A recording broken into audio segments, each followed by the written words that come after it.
আগামী ফেব্রুয়ারির প্রথমার্ধেই হবে জাতীয় নির্বাচন। রংপুরে আইনশৃঙ্খলা বাহিনীর সাথে মতবিনিময় সভা শেষে জানিয়েছেন প্রধান নির্বাচন কমিশনার এএমএম নাসির উদ্দিন। এছাড়া তিনি আরও জানান, নির্বাচন এগিয়ে আসার সাথে সাথে আইনশৃঙ্খলা পরিস্থিতির আরও উন্নতি হবে। ভোটে আইনশৃঙ্খলার যে কোনো চ্যালেঞ্জ মোকাবেলায় প্রস্তুত কমিশন।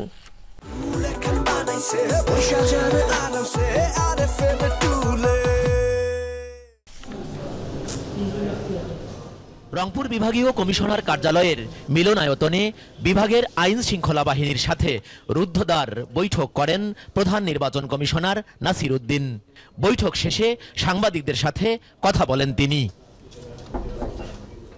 সাংবাদিকদের প্রশ্ন ছিল, কবে হবে নির্বাচন, কেমন হবে পরিবেশ? উত্তরে সিইসি জানান, আগামী ফেব্রুয়ারির প্রথমার্ধেই হবে জাতীয় সংসদ নির্বাচন। বলেন, বিশৃঙ্খলার কোনো সুযোগই থাকবে না। সুন্দর ক্রেডিবল ইলেকশনে যা যা করা দরকার তার সবই করা হবে বলে আশ্বস্ত করেন তিনি।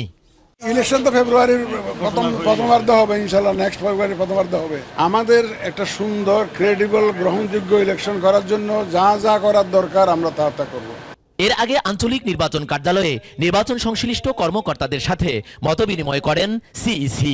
নির্বাচন সুষ্ঠু করতে বিগত নির্বাচন প্রক্রিয়ায় যারা জড়িত ছিলেন তাদেরকে যথাসম্ভব বাদ দিয়ে নতুন কর্মকর্তা সংযুক্ত করা হবে বলেও জানান তিনি। It is under hour active consideration যে আমরা যারা আগে এই ধরনের সাথে জড়িত ছিল তাদেরকে যথাসম্ভব ব্যবহার না করার বিষয়টি আমরা চিন্তা করছি।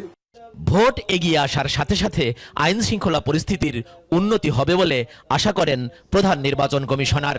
জানান, ভোটের দিন আইন শৃঙ্খলার যে কোনো চ্যালেঞ্জ মোকাবেলায় প্রস্তুত কমিশন। ইলেকশনের তারিখ দিনক্ষণ গণে আস্তে আস্তে ইনশাল্লাহ আমার বিশ্বাস অবস্থার আরও উন্নতি হবে। আমরা সবাইকে নিয়ে, আইন শৃঙ্খলা বাহিনী সবাইকে নিয়ে আমরা ইনশাল্লাহ এমন একটা পরিস্থিতি তৈরি করতে চাই যেখানে মানুষ শান্তিপূর্ণভাবে নির্ভয়ে পছন্দের প্রার্থীকে যাতে ভোট দিতে পারে। ভোটের 2 মাস আগে তফসিল ঘোষণা করা হবেও বলে জানান প্রধান নির্বাচন কমিশনার। এছাড়া এআই এবং সোশ্যাল মিডিয়ার তথ্য যাচাই না করে বিশ্বাস না করারও আহ্বান জানান তিনি।